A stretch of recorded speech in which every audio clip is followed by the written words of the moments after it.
So some people are apparently upset about an editor getting fired from a sports website for not writing about sports. Since I'm not on Twitter at this particular moment, I just have 3 words for you. Learn to code.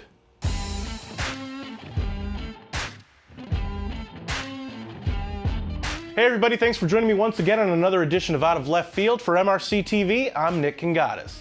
Here's a scenario for you.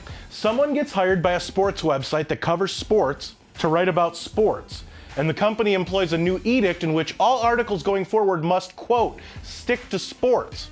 Now, the article can still talk about social issues or whatever else these writers and their trans women discus throwing professors from whichever Ivy League school they graduated from believes. The articles just have to be based on the topic of, you guessed it, sports. In defiance of said edict, the writer, or in this case interim editor-in-chief, populated the website with stories that focused at most very little on sports, with some of them not even having anything to do with sports. That interim editor-in-chief got fired on Tuesday for not doing what he was paid to do, write about and publish articles about sports.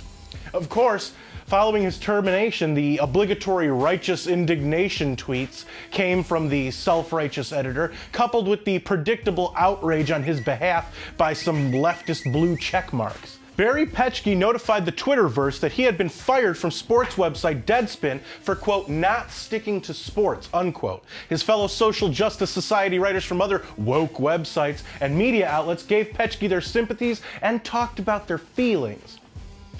Here's something for him. No one cares about your feelings, especially in this situation. This is business. Whoever is in charge at Deadspin wanted the articles to stick to sports. I know that's a renegade idea for a sports website to write about sports, but what did they expect? When you work for someone else and they have a particular vision for their company, you gotta take a bite from a crap sandwich sometimes. Not everything you do is going to make you happy. Not everything you do is going to upset you either, though.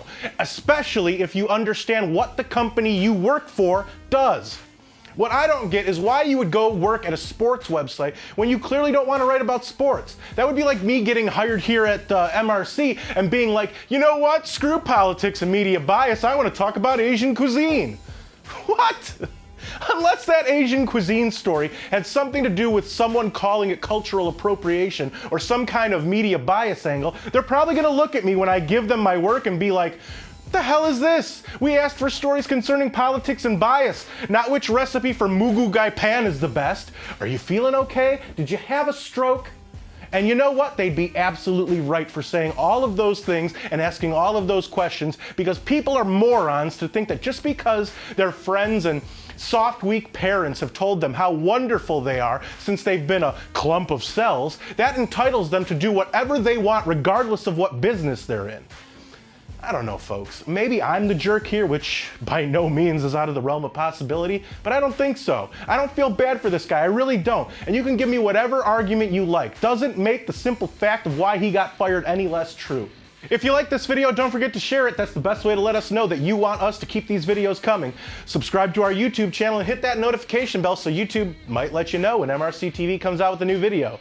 Like us on Zuckerbook and follow us on Instaburg and Dorsey World. For MRC-TV, I'm Nick Kangadis.